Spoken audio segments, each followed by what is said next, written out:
আজ বিকেলবেলা আমাদের একজনের সঙ্গে দেখা করার কথা ছিল অ্যান্ড সাডেনলি প্ল্যান হয়ে গেল জুডিও অ্যান্ড জুডিও থেকে ক্যাফে অ্যান্ড তার জন্য নিয়ে নিলাম এখান থেকে একগুচ্ছ ভালোবাসা। ঝড় বৃষ্টিতে নতুন ঘর থেকে বেরোতে পারছে না,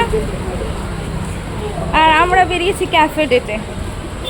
অ্যান্ড আমরা ফাইনালি বৃষ্টি বাদল পেরিয়ে পৌঁছে গেছি ক্যাফেতে। চলো তোমাদের একটু ঘুরে দেখায়। তোমাদের যদি লোকেশনটা পছন্দ হয় আমাকে কমেন্ট করো, আমি বলে দেবো তোমাদের লোকেশন।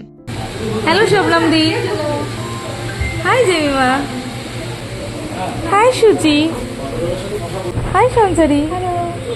শবনম দি বিয়ের পর ফার্স্ট টাইম আমাদের সঙ্গে মিট করছে, তো আজকের এই ট্রিটটা কিন্তু শবনম দি আমাদের দিচ্ছে। থ্যাংক ইউ শবনম দি। এটা হচ্ছে যে বিদিশা, সুচিস্মিতা, সঞ্চারি ভালোবেসে ওকে এটা গিফট দিয়েছে ফার্স্ট টাইম এসে বিয়ের পর। Thank you. ওকে চলো তোমাদের একটু খাওয়া দাওয়াটা এবার দেখিয়ে নিই। এটা ছিল চিকেন 65 পকোড়া। এখানে চলে এসছে আমাদের 4 জনের ক্যাপিচিনো আর দিদির এক্সপ্রেস। কি করে মানুষ এটা খায়, আদত নেই বদল সকতি। কাহু এক্সপ্রেসও শেষ, আর খেতে পারছি না, আমাকে চিনি ঢালতে হচ্ছে। তুই বল। এক্সপ্রেসও ছিল কাহা কাহা, মানে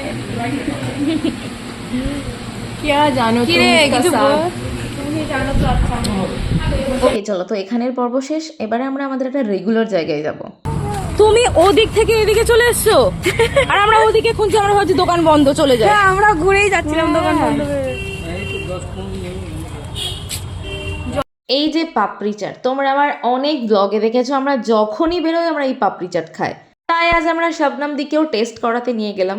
তোমরা দেখো কন্টিনিউয়াসলি পিছনে এখনো বৃষ্টি পড়ে যাচ্ছে, বাট এই বৃষ্টির মধ্যে চাটপাটা খেতে খুবই ভালো লাগে, শুধু কাদাটা না থাকলেই হলো।